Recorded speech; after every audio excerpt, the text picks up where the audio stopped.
Hi, MC Solaris here, paranormal romance author of Calypso's Heart, Orion's Order, Book 1. And I am here in the About the Author Q&A video series to share a question I was recently asked about the Calypso's Heart audiobook. How did you decide on a narrator? And how did you decide if you were going to have a male or female narrator? Okay, yes, that's technically two questions, but I figured you wouldn't mind if I answered both in one video. And I feel the best way to answer them is to share the story of how this all came to be. So, as I was first embarking on the audiobook journey, I listened to probably, at least 100 different narrators' portfolio audio clips. No joke, honestly, maybe even more. Anyway, very early on, I stumbled upon Jarman Day, the narrator for Calypso's Heart. I remember immediately how my ears perked up and I got all excited until I looked at his pricing. And to be fair, his pricing, well, it's totally fair and reasonable. But being a total newbie author who's paying out of my own life savings, I was trying to find a narrator who was on the lower end of my budget range, not stretching the max. So fast forward to my long journey of hours and hours over days, maybe even a couple weeks, I can't remember exactly, but listening to sample narrator audio clips. And the whole time I had Jarman's website bookmarked on my phone, and he was the top narrator on this list of narrators I compiled. And I just couldn't stop thinking about him.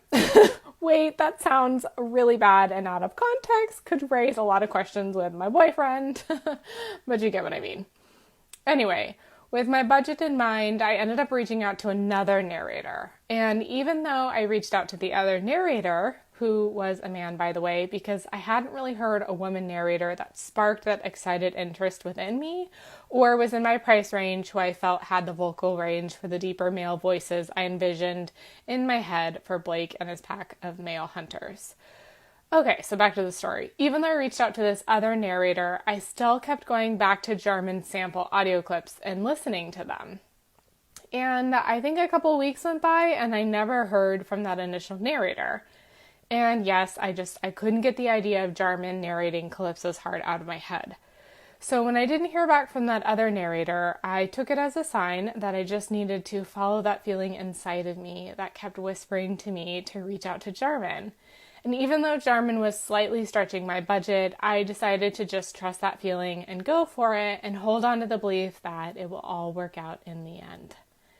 It was almost a year ago, in fact. I believed I reached out to Jarman a few days before Christmas, and then, crazily enough, 2 days after Christmas, that first narrator ended up responding back to me, and he apologized for the delay and then told me he was busy narrating another project until March, which I took as another sign. You know, as if I needed any more signs other than that strong feeling inside of me that was already telling me Jarman's supposed to be the narrator. I remember it was the holidays and I was going to think about things for a few days before I responded back to that narrator. And then that's when Jarman emailed me back. And literally the second I saw Jarman's name in my inbox, I basically lit up like a Christmas tree and I was all excited. And it was then that I knew it had to be Jarman. Well, I would argue that a part of me the whole time knew it had to be Jarman, but I guess that was the moment when I really accepted that knowing, that feeling inside of me that already was telling me that it had to be him. So, there you have it. That's the backstory of how I decided on Jarman Day to be the narrator for Calypso's Heart. Oh, and I almost forgot, Jarman absolutely crushed the audition, and if I hadn't already known that I was going to hire him, then that would have absolutely sealed the deal 1,000,000,000%.